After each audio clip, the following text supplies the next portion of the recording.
బెంగాల్ ప్రజలు మార్పు కోరుకుంటున్నారన్నారు ప్రధాని మోడీ. బంగారు బెంగాల్ తమతోనే సాధ్యమన్నారు. కోల్కతాలో బీజేపీ భారీ బహిరంగ సభలో ప్రధాని మాట్లాడుతున్నారు. లైవ్ చూద్దాం. और इसलिए हम आशोल परिवर्तन की बात कर रहे हैं और आशोल परिवर्तन के इस महायज्ञ में बंगाल के लोगों को भी ये भी याद रखना है कि उनके साथ किस तरह का छल बार बार लगातार कैसा छल किया गया है, इसे भूलना नहीं। साथियों, आजादी के नारे पर कांग्रेस सत्ता में आई थी। आजादी के बाद कुछ समय काम हुआ, लेकिन फिर बंगाल पर वोट बैंक की राजनीति हावी होती चली गई। इस राजनीति को वामपंथियों ने बढ़ाया और आगे लिया और वामपंथियों ने तो नारा दिया। आपको याद होगा, बंगाल के लोगों को याद होगा, वामपंथी क्या कहते थे? कांग्रेसेर कालो हाथ, कांग्रेसेर कालो हाथ भंगे दाओ गुड़िए दाओ।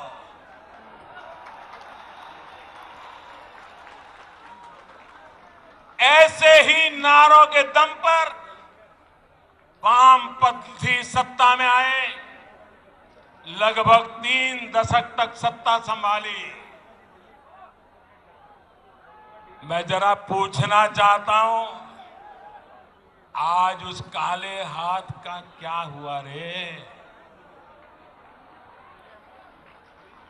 ये काला हाथ कैसे गोरा हो गया रे?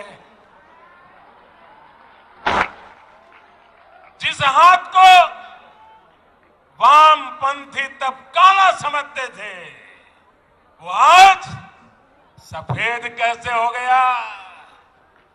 जिस हाथ को तोड़ने की बात करते थे, आज उसी का आशीर्वाद लेकर वो चल रहे हैं।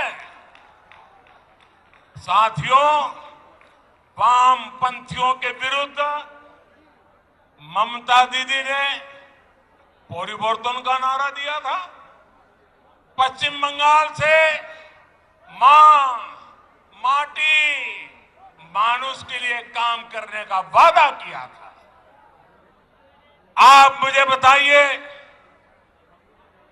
पिछले 10 साल से यहां की टीएमसी सरकार ने क्या सामान्य बंगाली परिवार के जीवन में वो परिवर्तन आया जिसकी बंगाल की जनता आशा करती थी? आया वो परिवर्तन? वो वादा पूरा किया? जो आपको कहा गया था वो किया गया?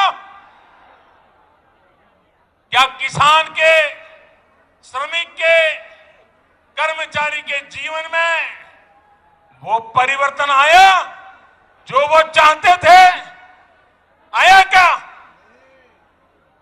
क्या गरीब के जीवन में कोई परिवर्तन आया है क्या?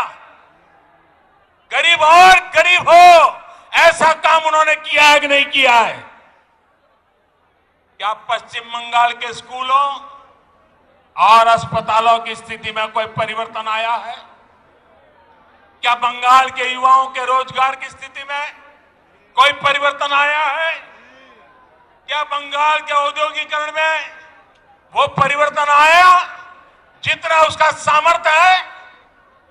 क्या दशकों से चली आ रही खून खराबे की राजनीति में परिवर्तन आया क्या? साथियों,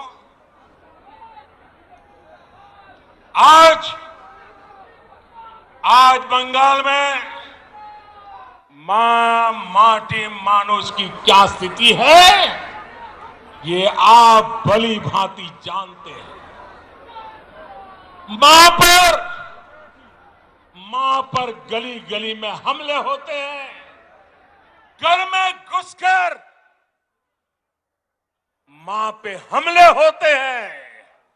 अभी हाल में जो 80 साल की बूढ़ी मां के साथ हुआ है, जो निर्ममता दिखाई गई है, उसने इन लोगों का क्रूर चेहरा पूरे भारत को दिखा दिया है। बीते 10 साल में बंगाल की शायद ही कोई मां है, शायद ही कोई बेटी है जो किसी न किसी अत्याचार के कारण रोई नहीं है, कोई सवाल न उठा सके। इसलिए ये आंकड़े भी छिपा करके बैठ गए हैं।